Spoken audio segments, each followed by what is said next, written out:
యేసు నామంలో మీకు శుభములు సమృద్ధిగా కలుగునుగాక. మధురం నీ వాక్యం అనే కార్యక్రమానికి స్వాగతం. ఈరోజు మనం ఉపవాసం యొక్క శక్తి అనే అంశం 9వ భాగం ధ్యానించుకుందామండి.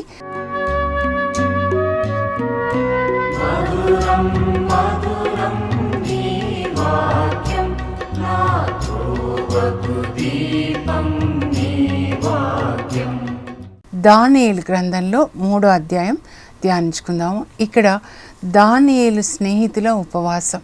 వాళ్ళు దేనికి ఉపవాసం ఉన్నారు? ఉపవాసం అంటే మనం భోజనం చేయకుండా, దానియేలు అతని స్నేహితులు నలుగురు కూడా మాంసం తినకుండా. ఇప్పుడు వీళ్ళు దేనికి ఉపవాసం అంటే వాళ్ళ ప్రాణాన్ని మరి ప్రభు కొరకు ఇవ్వడానికి వాళ్ళు సిద్ధమయ్యారనమాట. అంటే ప్రాణానికి ఉపవాసం అలా అని పేరు పెడదామని నేను అనుకున్నాను అనమాట. వాళ్ళ ప్రాణాన్ని కూడా ప్రేమించలేదు, దేవుణ్ణి ప్రేమించారనమాట. అది నిజమైన ఆరాధన అండి. వాళ్ళ ప్రాణాలని వాళ్ళు ప్రేమించలేదన్నమాట.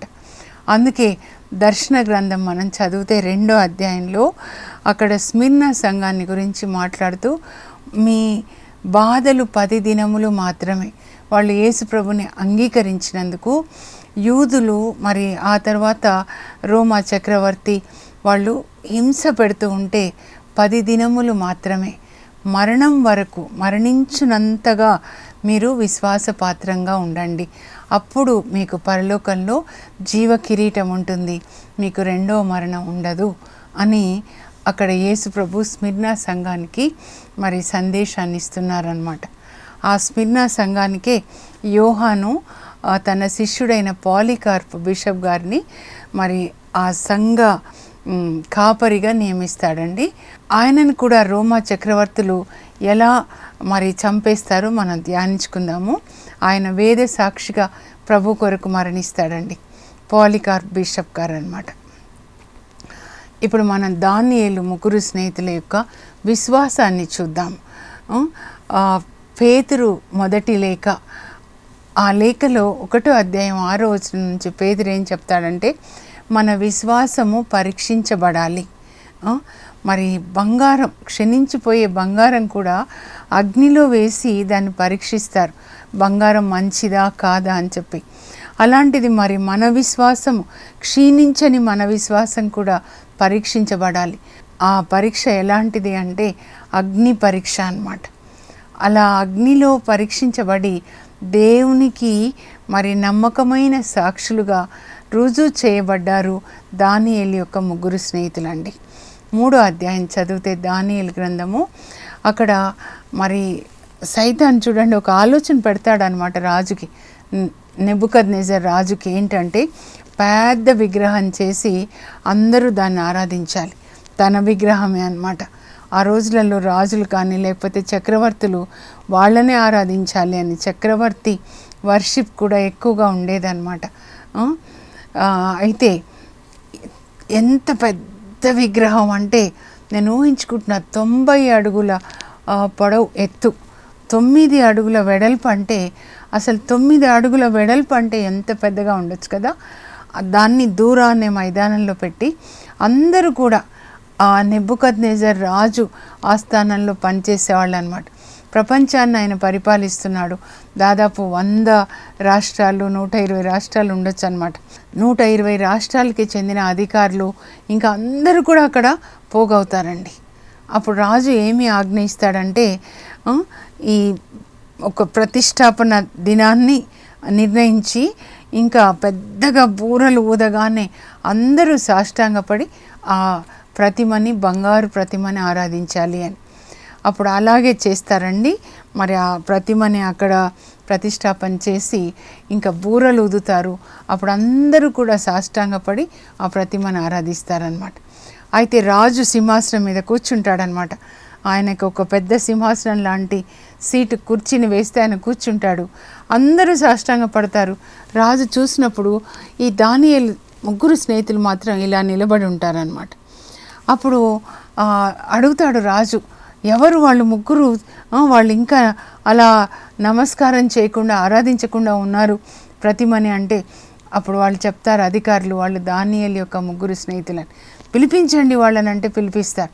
అప్పుడు నెబుకద్నెజర్ రాజు అడుగుతాడు, ఏంటి అందరినీ కూడా ఈ యొక్క ప్రతిమను ఆరాధించాలని ఆజ్ఞ జారీ చేశాను నేను, అలా ఆరాధించని వాళ్ళని మరి అగ్నిగుండంలో వేస్తాను అని కూడా ఆజ్ఞ జారీ చేశాను కదా, మీకు తెలుసా అంటే తెలుసు అని చెప్తారు వాళ్ళు. మాకు తెలుసు, మేము ఈ ప్రతిమను ఆరాధించకపోతే మమ్మల్ని అగ్నిగుండంలో వేస్తారని కూడా మాకు తెలుసు. అయినా కూడా మహారాజా, మేము మీకు విన్నవించుకునేది ఏదీ లేదు. ఏంటి అనంటే మీరు మమ్మల్ని అగ్నిగుండంలో వేస్తారు, ఎందుకంటే మేము ఆరాధించలేదు ప్రతిమని. అప్పుడు ఆ అగ్నిగుండంలో మేము నమ్ముకున్న దేవుడు, ఆ పరలోకంలో ఉన్న స్వర్గాధిపతి అయిన దేవుడు అగ్నిగుండంలో మమ్మల్ని కాపాడినను కాపాడకున్నను మేము మాత్రము ఈ బంగారు ప్రతిమని ఆరాధింపబోమని రాజుల వారు గ్రహింతురుగాక అంటారనమాట. అనగానే రాజుకి కోపం వచ్చేస్తుంది, మహా ఉగ్రుడయ్యాడని ఉంటుంది, మండిపడతాడంట. ఎంత ధైర్యం, అట్లా నాతో మాట్లాడతారా మీరు? వాళ్ళు అసలు రావడమే వేరే దేశం నుంచి వచ్చారు కదా, యూదా యెరూషలేం నుంచి వచ్చారు, వచ్చి ఇక్కడ రాజుకి ఇట్లా మాట్లాడతారా అని కోపం వచ్చేసి ఏం చెప్తాడంటే తన అధికారులకి, అగ్నిగుండంలో ఇంకా ఎక్కువ చమురు పోయండి, కీలు చమురు పోసి దాని మంటలు 75 అడుగుల ఎత్తు వచ్చేలాగా చేయండి. అలాగే చేస్తారు. ఈ ముగ్గురిని తీసుకెళ్ళి అగ్నిగుండంలో వేసేయండి. వాళ్ళ ముగ్గురిని తీసుకెళ్ళి అగ్నిగుండంలో వేస్తారండి. వేయడానికి దగ్గరికి వెళ్ళిన వాళ్ళు చనిపోతారు ఆ వేడికి అనమాట. కానీ అగ్నిగుండంలో ఈ ముగ్గురు ఏం చేస్తారంటే దేవుణ్ణి స్తుతిస్తారండి. చాలా చక్కటి స్తుతి అన్నమాట. ముందుగా వాళ్ళు ప్రార్థన చేస్తారు. 3వ అధ్యాయంలో 24వ వచనం నుండి వాళ్ళు ప్రార్థన చేస్తారనమాట. మా పితరుల దేవ, అబ్రహాం దేవ, ఇస్సాక్ దేవ, యాకోబుల దేవ, మేము పాపం చేశాం, మమ్మల్ని మన్నించండి అని వాళ్ళు ముందుగా ప్రార్థన చేస్తారు. ఆ తర్వాత వాళ్ళ అగ్నిగుండంలో ఇలా తిరుగుతూ దేవుని స్తుతిస్తారండి. మీరు ఈరోజు దేవుని స్తుతించండి. వీళ్ళని కాపాడిన దేవుడు. అగ్నిగుండంలోనికి పరలోకం నుంచి ఎవరు వచ్చారంటే యేసు ప్రభు వస్తాడండి. యేసు ప్రభు వచ్చి వాళ్ళని అగ్నిగుండంలో అగ్ని వాళ్ళని తాకకుండా వాళ్ళని కాపాడతాడు. ఈ లోకపు అగ్ని వాళ్ళని తాకకుండా వాళ్ళకి ఒక జాకెట్ లాగా పరిశుద్ధాత్మ అగ్ని అన్నమాట. ఇప్పుడు వాటర్ ప్రూఫ్ అట్లా ఉంటాయి కదండి, వర్షంలో తడవకుండా ఉండడానికి రెయిన్ కోట్ లాగా, అట్లానే ఈ లోకపు అగ్ని వాళ్ళని తాకకుండా పరిశుద్ధాత్మ అగ్ని అనే కోటు వేసేస్తాడనమాట దేవుడు వాళ్ళకి. ఆ వస్త్రాలని వాళ్ళు ధరించి ఉన్నారనమాట. అలా వాళ్ళు ఎట్లా స్తుతిస్తారంటే అదంతా మీరు ఈరోజు ఒక స్తుతి పాటలాగా పాడుకోనండి. సకల సృష్టి ప్రభుని స్తుతించు, అతన్ని స్తుతించి సదా కీర్తించండి. ఆకాశంలో ఉన్న నక్షత్రంలారా ప్రభుని స్తుతించండి, అతన్ని స్తుతించి సదా కీర్తించండి. ఒకరు ఇలా చెప్తుంటే సూర్య చంద్రులారా ప్రభుని స్తుతించండి. ఒకరు ఇలా చెప్తుంటే మిగిలిన ఇద్దరు అతన్ని స్తుతించి సదా కీర్తించండి. మీ కుటుంబంలో తల్లి కానీ తండ్రి కానీ ఒకరు ఇలా చెప్తుంటే మిగిలిన వాళ్ళందరూ అతన్ని స్తుతించి సదా కీర్తించండి. రేయింబవలారా ప్రభుని స్తుతించండి, అతన్ని స్తుతించి సదా కీర్తించండి. పొగమంచులారా ప్రభుని స్తుతించండి, అతన్ని స్తుతించి సదా అతన్ని పొగడండి, అతన్ని స్తుతించి కీర్తించండి. అన్నీ కవర్ చేస్తారండి. యవనస్తులారా ప్రభుని స్తుతించండి, బాలురారా ప్రభుని స్తుతించండి, సముద్రంలోని చేపలారా ప్రభుని స్తుతించండి, భూమి మీద పెరిగే వృక్షంలారా ప్రభుని స్తుతించండి, ఆకాశం మీది జలంలారా ప్రభుని స్తుతించండి, స్వర్గంలోని దేవదూతలారా ప్రభుని స్తుతించండి. అసలే అంత మంటలు, ఆ మంటల్లో వీళ్ళకి స్తుతి ఎలా వచ్చిందండి అంటే వాళ్ళు ఎలా ఉన్నారంటే ఎల్లప్పుడూ అలా దేవుని స్తుతిస్తున్నారు. అకస్మాత్తుగా స్తుతి పాటలు రావండి. వాళ్ళు దానియేలు అతని స్నేహితులు ఉపవాస ప్రార్థన చేస్తూ దేవుని స్తుతిస్తూ ఉన్నారనమాట. ఉన్నతమైన స్థానంలో ఉండి కూడా వాళ్ళు అలా అగ్నిగుండంలో దేవుని స్తుతిస్తూ ఉన్నప్పుడు పరలోకం నుంచి ఎవరు వచ్చారంటే యేసుప్రభు వచ్చారండి. యేసుప్రభు వచ్చి ఆ అగ్నిగుండంలో చల్లని గాలి విసిరినట్టుగా చేశారంట. పరిశుద్ధాత్మ గాలి అన్నమాట. దానియేలు 3:49 అండర్లైన్ చేసుకోండి, నేను మార్కర్తో అండర్లైన్ చేసుకున్నాను అనమాట. ప్రభువు దూత ఆ ముగ్గురు నరులున్న అగ్నిలోనికి దిగి వచ్చి అక్కడ చల్లని గాలి విసిరేలాగా చేశారంట. అంటే ఏసీ ఒక గాలి, పరిశుద్ధాత్మ గాలి అన్నమాట. పరిశుద్ధాత్మ గాలి విసిరేలాగా చేసి ఆ ముగ్గురు బాలులను కూడా అగ్నిలో నుంచి ప్రక్కకి జరిపారు. కానీ వాళ్ళు అలా తిరుగుతూనే ఉన్నారు, కానీ వాళ్ళకి ఏమీ కావట్లేదండి. అప్పుడు చూడండి, నెబుకద్నెజర్ ఇలా చూస్తున్నాడు, వీళ్ళని అగ్నిగుండంలో వేసి ఇంతసేపు అయింది, వీళ్ళు ఇలా తిరుగుతూ ఉన్నారు, ముగ్గురిని వేశారు కదా, మరి నాకు నలుగురు కనబడుతున్నారు, నాలుగో వ్యక్తి దైవ కుమారులాగా ఉన్నాడు అని అధికారులను అడుగుతాడు. మీరు అగ్నిగుండంలో ఎంతమందిని వేశారు? ముగ్గురిని వేసాం, కానీ నాకు నలుగురు కనబడుతున్నారే, నాలుగో వ్యక్తి దైవ కుమారునిలాగా ఉన్నాడే. దానియేలు 3:92 అండి. 25 సంవత్సరాల క్రితం నేను చదివినప్పుడు అసలు ఎట్లా అండి, మొదటిసారి చదివినప్పుడు ఎంత అనుభవం అన్నమాట, పరలోక అనుభవం. యేసు ప్రభు ఆ అగ్నిగుండంలోనికి వచ్చి వాళ్ళని కాపాడాడు. ఆ నాలుగో వ్యక్తిని చూడాలని నెబుకద్నెజర్ రాజుకు అనమాట. అప్పుడు వాళ్ళ ముగ్గురిని బయటికి రమ్మని పిలవండి. అప్పుడు అగ్నిగుండం నుంచి బయటికి రండి అంటే వాళ్ళు ఏసీ రూమ్లోంచి బయటకు వచ్చినట్లుగా వస్తారండి. యేసు ప్రభు పరలోకానికి వెళ్ళిపోతాడనమాట.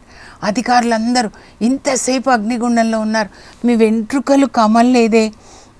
వెంట్రుకలు మనం నిప్పులు కొంచెం దగ్గర ఉంటే కమిలిపోతాయి కదండి, వెంట్రుకలు కమల్లేదు, పొగ వాసన కూడా రాలేదు, ఏ హాని కలగలేదు. వాళ్ళకి ఆశ్చర్యం వేస్తుందన్నమాట, ఎలా ఇది జరిగింది అని చెప్పి.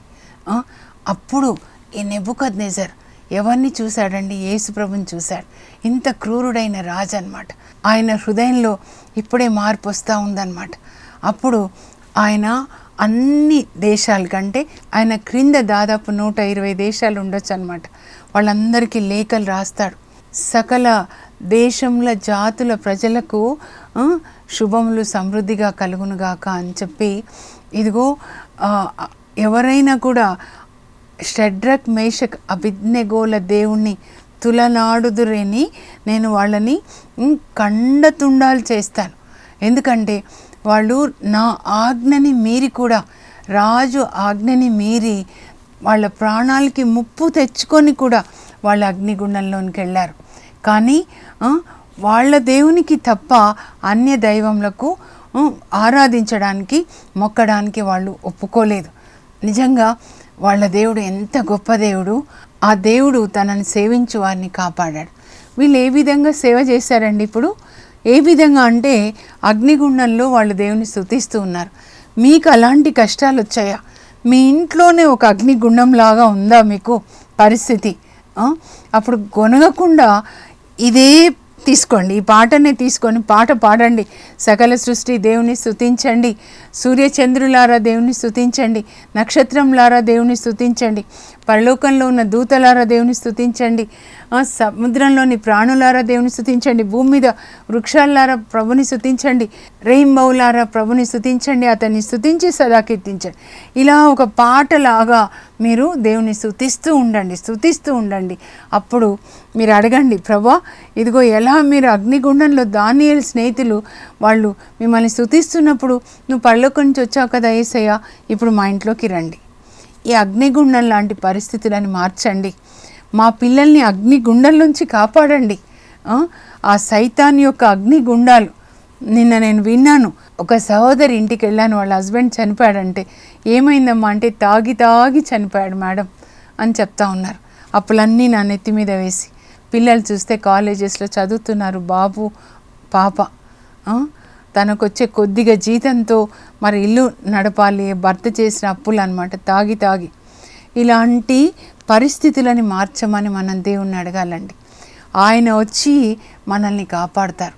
అగ్నిగుండంలోనికి ఏ పరిస్థితి, మీరు అనారోగ్యం అనే అగ్నిగుండంలో ఉన్నారా, లేకపోతే మీ పిల్లలు త్రాగుడు అనే అగ్నిగుండంలో ఉన్నారా, ధనాశ అనే అగ్నిగుండంలో, తిండి అనే అగ్నిగుండం, ఆ అగ్నిగుండంలోనికి యేసుప్రభు వచ్చి మనల్ని కాపాడతారండి. దేవుని స్తుతించే ఇల్లుగా మీ ఇల్లు ఉండునుగాక, దైవస్థుతి మందిరం అని పిలువబడునుగాక.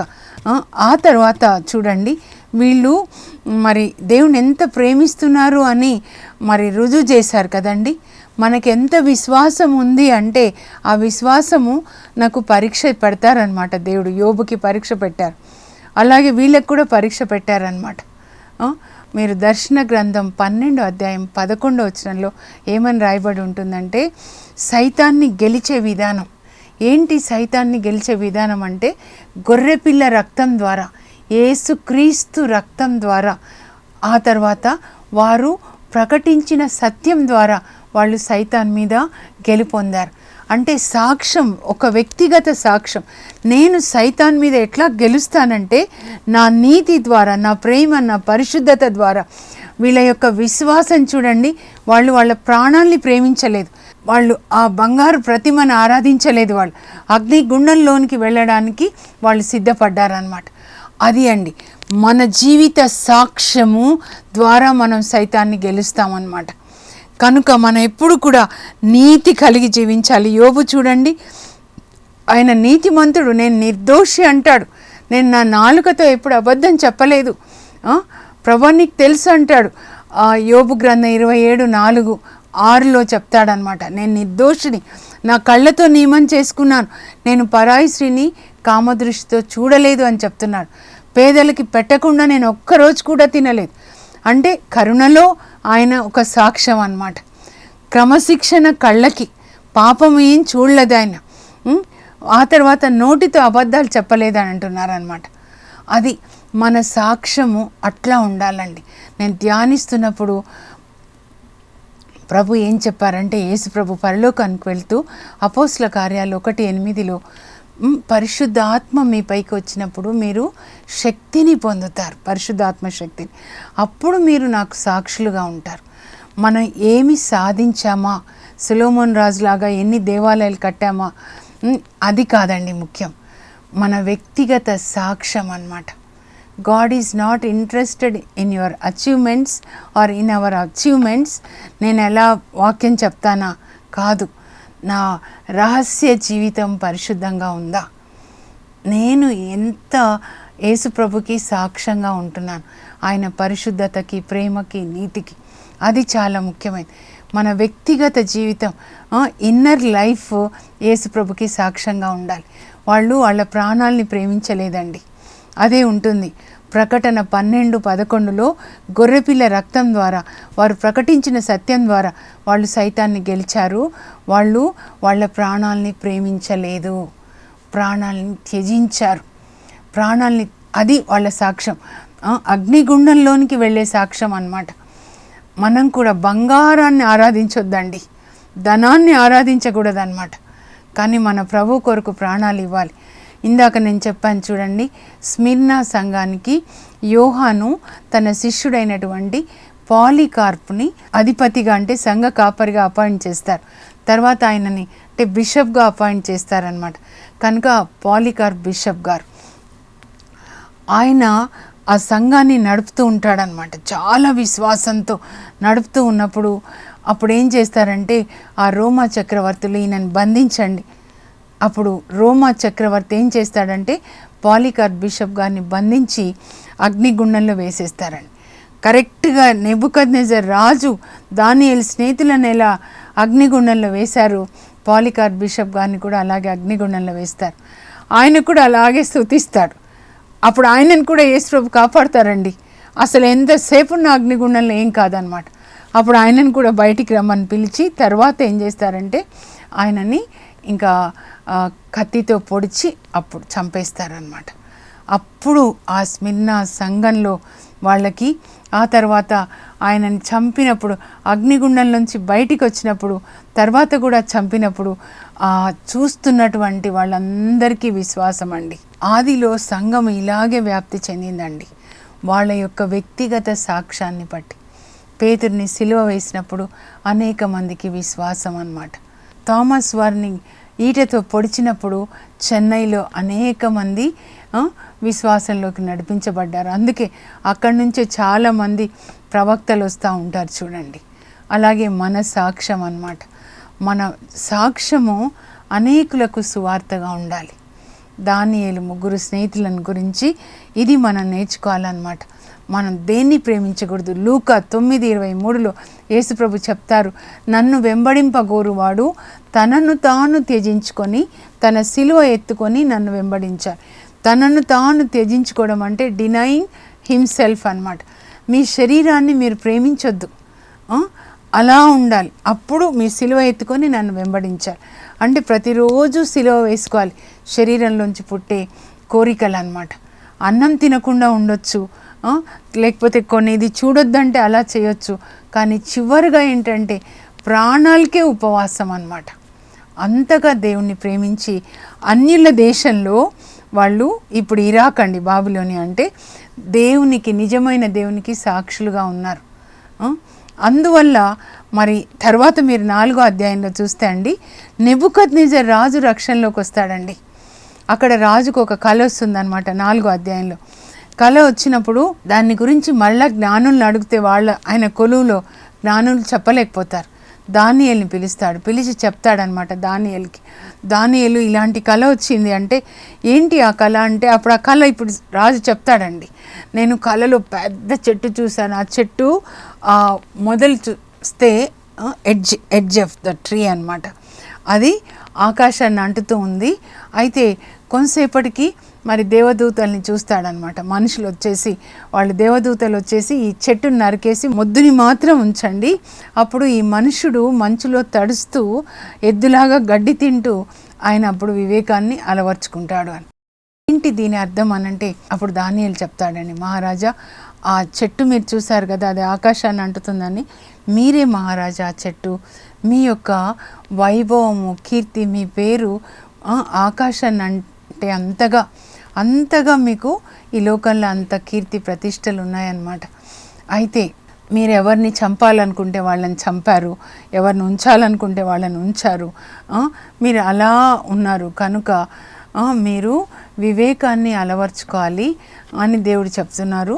ఆ చెట్టుని కొట్టేశారు కదా, కొట్టేశారంటే మీ నుంచి అధికారం తీసివేయబడుతుంది అని దేవుడు మాట్లాడుతున్నారు. కాబట్టి మీరు వినయాన్ని కలిగి ఉండి మీరు పేదలకి సహాయం చేయడం ద్వారా, ఆ తర్వాత న్యాయంగా ప్రవర్తించడం ద్వారా మీరు మీ పాపాలకి పరిహారం చెల్లించండి అని చెప్తారు.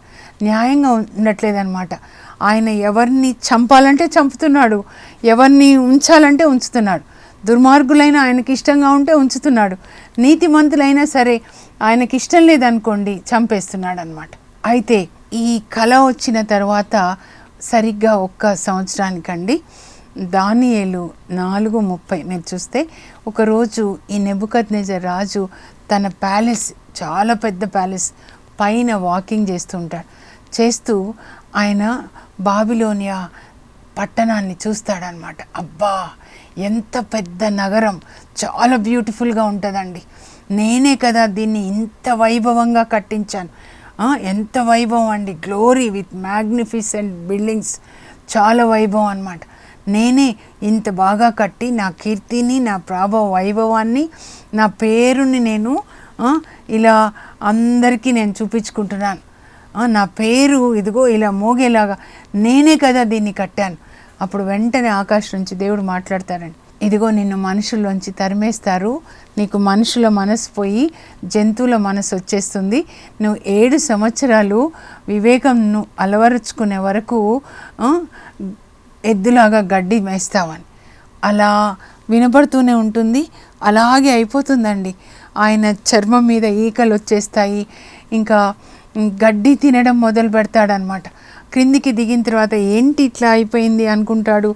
ఆ ప్యాలెస్ నుంచి బయటకు వచ్చి గ్రాస్ ఉంటుంది కదా బయట, ఆ గడ్డి తింటుంటాడు. ఏంటి ఇలా అయిపోయింది, అలా అలా అలా అడవిలోకి వెళ్ళిపోతాడనమాట. అక్కడ 7 సంవత్సరాలు ఆయనని ఇంకా తరిమి కొడతారు, ఆయన గడ్డి తినడం మొదలుపెట్టిన తర్వాత. ఇలా అయిపోయినాడేంటి అని.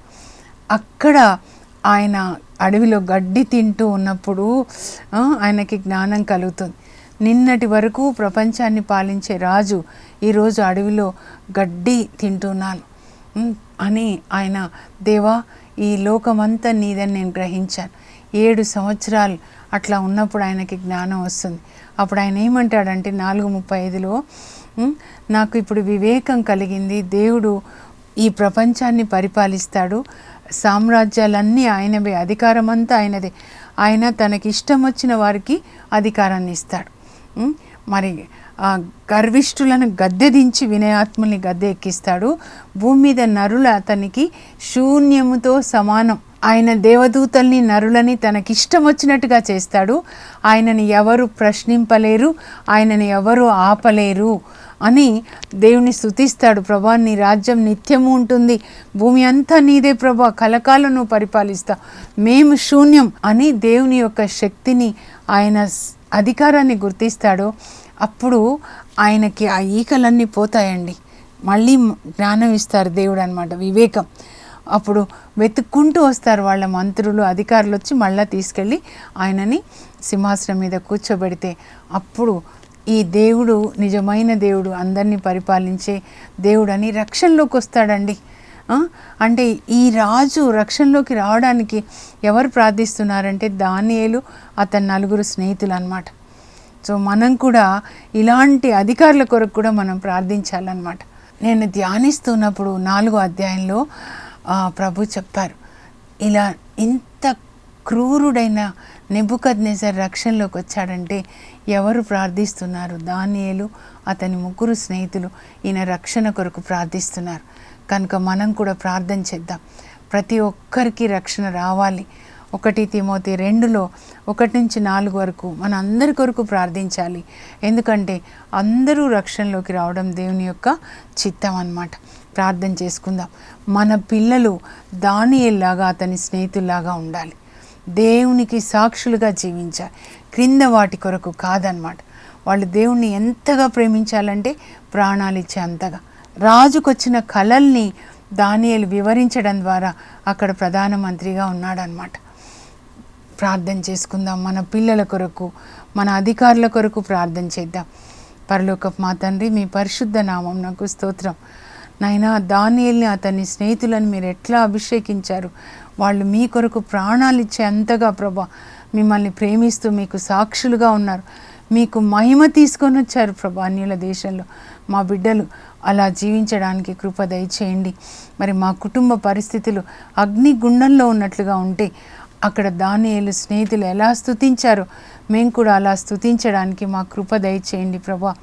నాయన, స్తుతి ఉన్న చోట అద్భుతాలు జరుగుతాయి కనుక మీరే దిగొచ్చారు యేసయ్య, వాళ్ళని కాపాడారు. మేము కూడా మా ఇంట్లో స్తుతించేటట్లుగా కృప దయచేయండి. మా ఇల్లు దైవస్తుతి మందిరం అని, ప్రార్థనా మందిరం అని పిలువబడునుగాక. మా యవ్వనస్తులని తండ్రి దుష్టుల నుంచి కాపాడి దానియేలు అతని స్నేహితుల్లాగా మీరు అభిషేకించి మీ సేవలో వాడుకోమని యేసు నామంలో అడుగుచున్నాం తండ్రి, ఆమేన్. దానియేలు అతని స్నేహితుల్లాగా దేవుడు మన బిడ్డల్ని కూడా అభిషేకించేటట్లుగా ఈ గ్రంథాన్ని చదువుతూ మీరు దేవుణ్ణి అడగండి. God bless you. Have a blessed day. For information, please contact us. Our address, Mrs. Jacinta Rani, 214 Pavani Estates, near St. Anthony's High School, Himayat Nagar, Street number 8, Hyderabad 29.